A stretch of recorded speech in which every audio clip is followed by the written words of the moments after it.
તો ફ્રેન્ડ્સ, તમે પણ બનાવો લાંબા સમય સુધી સ્ટોર કરી શકાય તેવી મેથી ફ્લેવરવાળી ભાખરી રેસીપી.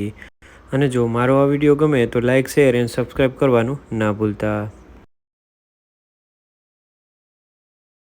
હાય ફ્રેન્ડ્સ, હું છું બાલા સેલાર. સ્વાગત છે તમારું મારી કાઠિયાવાડી રસોઈ ચેનલમાં.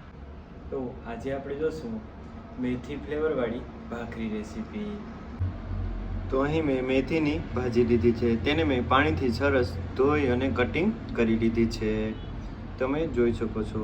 મેં અહીં અદરક અને મરચાંની પેસ્ટ પણ તૈયાર કરી લીધી છે. મેં અહીં એક પેનમાં થોડું તેલ લીધું છે. તેમાં હું મેથીની ભાજીને એડ કરીને તેને 2 થી 3 મિનિટ સરસ રીતે ચાતળી લઈશ, એટલે તેમાંથી કડવાશનો ભાગ નીકળી જાય. મેં અહીં ભાજી એડ કરી દીધી છે. તેમાં હું થોડું નમક એડ કરીશ. ત્યારબાદ તેને સરસ રીતે ચાતળી લઈશ. અહીં સરસ રીતે આપણી મેથી ચતળાવા લાગી છે.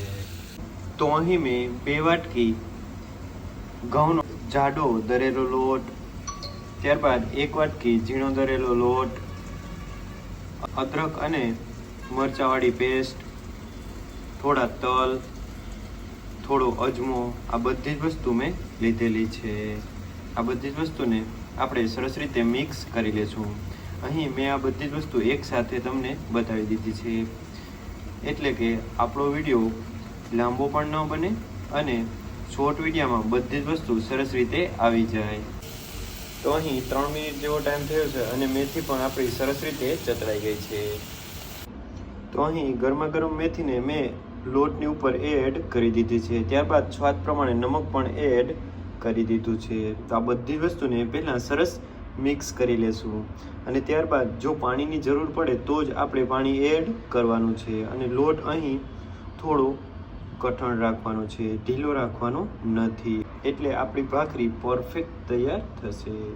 તો મેં અહીં સરસ રીતે મિક્સ કરી લીધી છે. તમે જોઈ શકો છો. અહીં મિક્સ કરવામાં ધ્યાન રાખવાનું છે, પરફેક્ટ મિક્સ કરવાનું છે.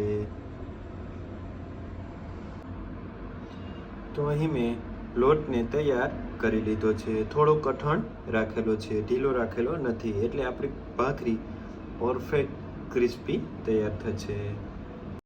તો અહીં મેથીવાળી ભાખરીને આ પ્રમાણે શેપ આપેલો છે, તમે જોઈ શકો છો. મેં અહીં મેથીવાળી ભાખરીને આ પ્રમાણે શેપ આપેલો છે. તમે કોઈ પણ વસ્તુની મદદથી શેપ આપી શકો છો. આ પ્રમાણે જે વાટકી હતી તેનાથી શેપ આપેલો છે. તમે હાથથી પણ એમ જ ગોળ તૈયાર કરી શકો છો. તો અહીં ભાખરીમાં મેં ચાકુની મદદથી કાપા પાડી દીધા છે, એટલે આપણી ભાખરી ફૂલે નહીં અને સરસ ક્રિસ્પી બને. અહીં નોનસ્ટિક તવીમાં મેં ભાખરીને એડ કરેલી છે. તેને લો ગેસની ફ્લેમ પર સરસ રીતે હું પકવી લઈશ. તમે જોઈ શકો છો આપણી ભાખરીનો કલર પણ ચેન્જ થવા લાગ્યો છે અને ક્રિસ્પી તૈયાર થવા લાગી છે. ત્યારબાદ અહીં ભાખરીની ઉપર થોડો ઘીનો સ્પ્રેડ કરીને તેને સરસ રીતે તૈયાર કરી લેશું. અહીં મેથીવાળી ક્રિસ્પી ભાખરીને મેં સરસ તૈયાર કરી લીધી છે, તમે જોઈ શકો છો. તો ફ્રેન્ડ્સ, તમે પણ બનાવો આ પ્રમાણે લાંબા સમય સુધી સ્ટોર કરી શકાય તેવી મેથી ફ્લેવરવાળી પરફેક્ટ ભાખરી રેસીપી. જો તમને મારો આ વિડીયો ગમ્યો હોય તો લાઇક, શેર એન્ડ સબસ્ક્રાઈબ કરવાનું ના ભૂલતા. Thank you.